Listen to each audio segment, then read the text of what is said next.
All right, so welcome everyone. We are a minute or so early, but we wanted to make sure that you caught us or see us. So here we are. I'm just pulling it up on my phone so that as any of you that may be watching, we'd love for you to comment below and let us know that you're watching so that we can say hello. So as you're joining us, put it in the comments, your class name, where you're from, what grade. That way we have an idea. So we're really looking forward today to sharing with you about agriculture on the sports field. We are here at the Twin Cities Orthopedic Performance Center, home of the Minnesota Vikings, to talk to their turf assistant.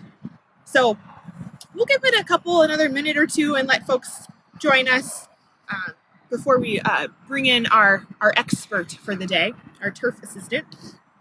So again, if you are joining us, if you'll let us know in the comments below that you have joined us, and so we can say hello.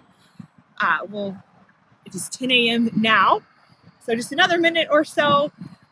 We expect this time that we aren't going to lose signal. We are close to the metro, but of course, if you've joined us before, it's a cloudy day, which can impede our signal. So if we happen to lose signal, watch the feed for a moment or so and see if we come back. If we don't, we'll just pop right back up on the Minnesota Ag in the Classroom page so you can find us there. All right, I see a couple of comments. Let me see if I can pull those up so we can say hello. Looks like Miss O'Connor's class and Albert Lee, the 5th graders, are watching. Hello. We've got some 2nd graders from Savica. I think that's how you say that town. Yep, did I say it right? Yep. Yes, and up in northern Minnesota. Welcome. Oh, okay, we'll talk a little bit louder, Chelsea, and see if that is any better. Let us know if you still can't hear us or if you're hearing a lot of the wind. This is going to be our first time outside, not in a enclosed area. So we'll do our best to talk really loud so you can hear us. We've got a 7th grade class in Boston. Is that a town in Minnesota? Yes. Boston. Hello, welcome. Oh, Dr. Smith's Ag Ed class is watching us. Hello. All right, so we've got a few folks watching. If you are just joining us, let us know in the comments so we can say hi. We'll go ahead and bring in our turf assistant. This is Dan Seidel, and I forgot to introduce myself. I'm Carrie Seidel. So yes, he is my husband. And we're really excited to have you today to get to talk about agriculture on the sports field. For those of you watching in your classrooms, raise your hand if you have ever played a sport on some kind of playing field. If you have, maybe you've had an experience where the playing field impacted your performance or the way that your game went. So we're going to talk to Dan about what goes into creating that perfect playing surface and the agriculture pieces that are behind that. So let's start with Dan and tell us how we ended up here in Minnesota and how you got started in turf. Right. So I went to Penn State University. I have a bachelor's degree in turf grass science. I started working on minor league baseball fields in eastern Pennsylvania and New Jersey. And from there, I went to the New York Jets, where I got my first job working in the NFL. From there, I went down to Jacksonville, Florida, and worked for the Jaguars for 3 years. And I've been with Minnesota for it's my 5th season with the Vikings here. All right, so we do have a couple more classes that have joined us. We have some 2nd graders from Kansas. Hello, Miss Nord's class. And we have a horticulture class from Chaska at the Integrated Arts Academy. So hello. So Dan, we are here at Twin Cities Orthopedic Performance Center, and I see quite a few fields out here that are the natural grass.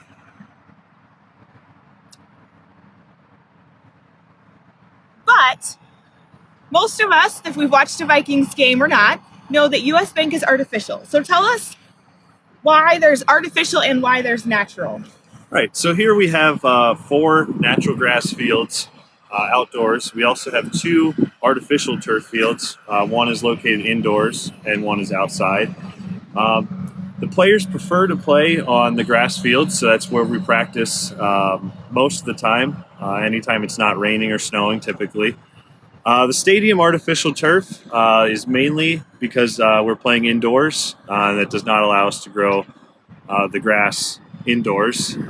Obviously, with our weather that we have here, we know we have some crazy temperatures and can provide quite a challenge for growing grass as late into the winter as the NFL season can go.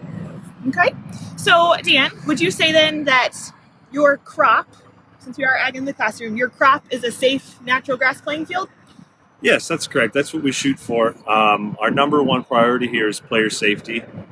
So anything that we can do to make our surface safer, that's what we do, and that's our main goal for our team here. Awesome. Well, I have one more classroom to say hello before we bring Sue in to talk more about the grass we have here. So we've got a third grade class from Franklin Elementary up in northern Minnesota that are watching. So hello there, third graders. I'm going to ask Sue to come on, and she's got some grass that her and Dan are going to talk about. So Dan, this is a piece of the fields here at Land O'Lakes Fields at the Twin Cities Orthopedic Performance Center, and it looks and feels a little bit different than the grass I have in my home. So why don't you tell us about this? Right. So what we have here, this is just a little sample that's cut out here, a little triangle. It gives you a good idea of kind of what's underneath our grass here. So we have a good root depth. You can see that's hanging off here. That's our number one goal when growing grass is we want nice deep roots for good traction and to keep the field from coming up in chunks. We can also see our sod layer, this dark line right here. So these fields were sodded just about 1 year ago, almost to the day as when we completed sodding. So we have our sod layer, and these fields are grown on a mixture of 90% sand and 10% peat. That allows for really good drainage and also allows your roots to grow down very quickly. Below our sand layer, we have a layer of gravel that includes our drainage system. So the gravel helps with our drainage because we want these fields to drain really fast. So like last week, we had about 4 inches of rain, and the team was able to practice outside the next day. So our main goal is to get these fields to drain really quickly. And of course, on top, we have our grass. This grass came from Colorado, from Grass Turf Farm. This was trucked in rolls and laid out over the process of about 2 weeks is how long it took. Awesome. So Carrie, do we have a question?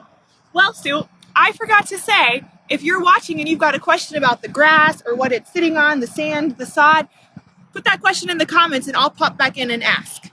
Awesome. And I forgot to introduce myself. My name is Sue Nada, and I'm an education specialist with Minnesota Agriculture in the Classroom. And we're really excited to be here at the Twin Cities Orthopedic Performance Center, home of the Minnesota Vikings, where all they're practicing. Dan just told us about this sod that was grown in Colorado, brought here to the practice facility. So I have 2 questions. Why do you sod instead of seed? And why do you get the sod from Colorado? Right. So sodding obviously is just a little quicker way of getting an established field.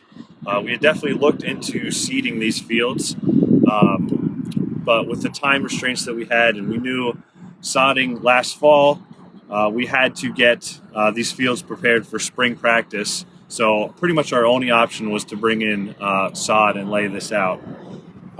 Colorado is a very popular sod farm that we use. They service most of the Midwest sports fields, and they also do all the Home Depots in the Midwest and West Coast. So if you get your sod from Home Depot, it most likely came from this farm.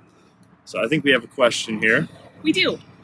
Matt is asking, how often do you have to resod these fields, or how often will you plan to resod? Right. So our goal is to not resod as much as possible. It's quite an expensive cost that we do. So to kind of prevent that, typically what we do is we'll throw seed on these fields about once a week, mainly down the center of the fields where most of the practice is happening. And that allows us to, while we're wearing down some grass, we also have some grass coming up from seed.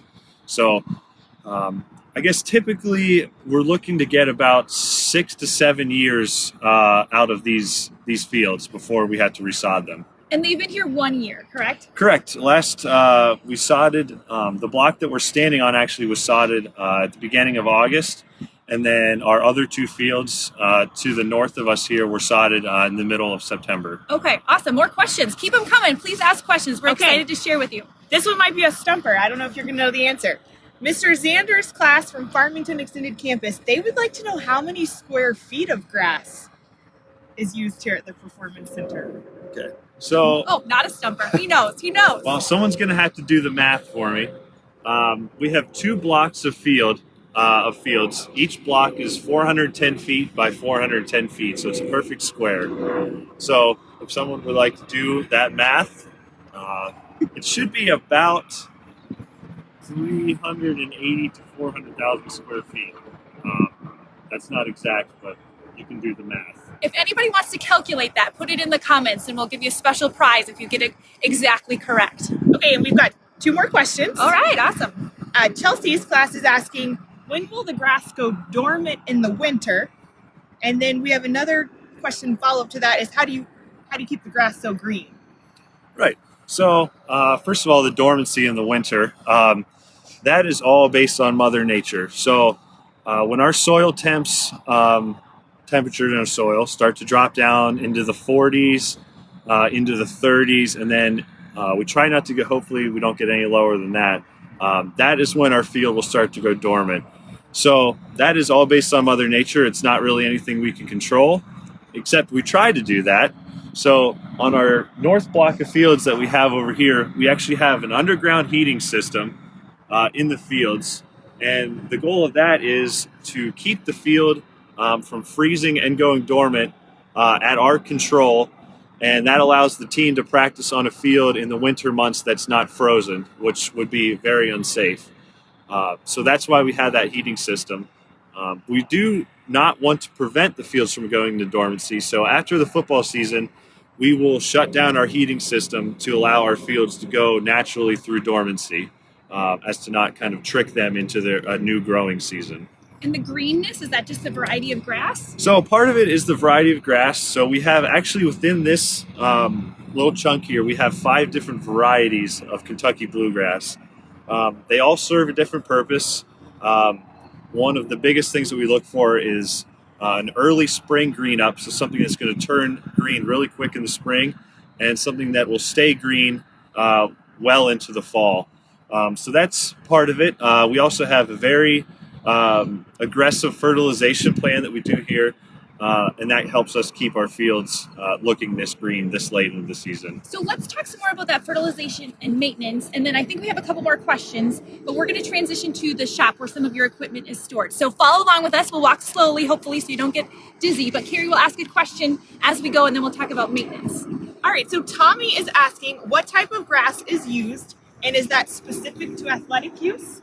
And then your second question will be from Matt about how do you keep geese from eating your grass? Right. So we actually, this is called Kentucky bluegrass is what we have here. Within that, we have 5 different varieties of Kentucky bluegrass. We choose our varieties based on our sport. So football, we're looking for something that's very wear tolerant. It can handle lots of cleats and lots of people on the field. I wouldn't say it's specific to sports turf, but it's definitely helpful for us to have these special varieties that allow us to have that extra wear tolerance that we use. So do the geese like Kentucky bluegrass? That was the question. Do they eat it, or what do you guys do to prevent that? The geese love our fields, mainly in the springtime because they're flying around and they see a lot of brown grass, and then they see a nice patch of green grass. Typically, we chase them off as much as we can. We also have a dog here named Chip who likes to chase geese. So that's one of our helpers to get the geese off the fields. Awesome. Well, I see we're in this, what do you call, Dan, this facility we're in now? So this is just our shop. Just your shop? Yes. All right. And we're talking about maintenance, how you have a pretty aggressive maintenance and fertilization plan for this grass. And I know this, you told me already, this is your mower. So why don't you tell the viewers what's special and unique about this mower? Right. So we have 2 mowers that are specifically designed for the fields. How it may differ from your home lawn mower. So your home lawn mower is going to have a rotary blade on it, which is a blade that will spin in a circle, and it kind of shears your grass off. So here, let's step over here. on on these mowers, they're called reel mowers. They actually cut in a different manner, so it's more like a scissor. So as you can see, this blade here will spin, and we have a bed knife on the bottom, and these pinch together and give us a cut that's almost like a scissor. That gives us the ability to cut our grass to a really low height of cut, something that if you try to do that with a reel or a rotary mower, you'd be tearing your grass. So there was a question, how often do you guys mow? How often do you cut the grass? Right. So we do about every other day. So to keep our grass we mow at 1 inch. That's our height of cut here. We try to not let it grow too much before we cut it. So we have a rule, it's called the 1/3 rule. So you never want to cut more than 1/3 of your height of grass. So if we're cutting at 1 inch, if we let our grass grow to 1.5 inches, we let it grow too long before we cut it. So we try to let it grow about 1/3 of an inch each time before we mow it. All right, question, Carrie. All right, so from Jessica, we have a question about how long does it take you to mow the fields? Right, so these mowers that we have here, like I said, we have 2 of them. They can cut 100 inches at a time, width-wise. So with 2 people going on 2 mowers, we can mow our fields in about 1.5 to 2 hours. And I think we had another question about irrigation system. Is there an irrigation system, and also is that tied into your fertilization? Right, so we do have an in-ground irrigation system. We have zones, so each zone has 4 irrigation heads on it. We have 60 zones, so that's about 240 irrigation heads that we have out here on our 2 fields. We don't have, so I believe kind of the word used to describe irrigation and fertilization is, some of you may have heard of a fertigation system. We do not use that, and that is basically applying your fertilizers through your irrigation system. We do all of our fertilizers separately, but many of them require to be watered into the grass, and that's where we use our irrigation system in that manner. Awesome. So I know with a lot of the players and a lot of traffic on the field, sometimes compaction or soil compaction can be a problem. How do you guys deal with that? Correct. So compaction is a big issue that we have. Basically, to describe compaction is the hardness of your field. So you might see a local youth field that gets a lot of use. It might feel really hard as opposed to maybe your home lawn, which you don't do a lot of events on. So we have a lot of compaction because most of our game, football, is played within our 2 hash marks, which are only 18 feet, 6 inches apart. So we get a lot of compaction in there. And to do that, we use aerification. And if we walk this way, I'll show you what we use for aerification.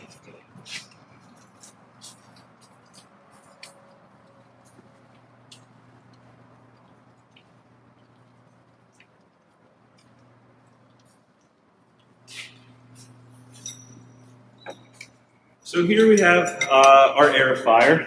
This is a tractor mount, so it mounts on the back of a tractor, made by Toro. And what I'm holding in my hand are 2 different tines that we use to help prevent and alleviate compaction. This one here in my hand, we call this a hollow tine or a side eject. So what this one will do is it will actually go into the ground and it will pull a core, a little chunk of grass and soil out of the ground and drop it on top.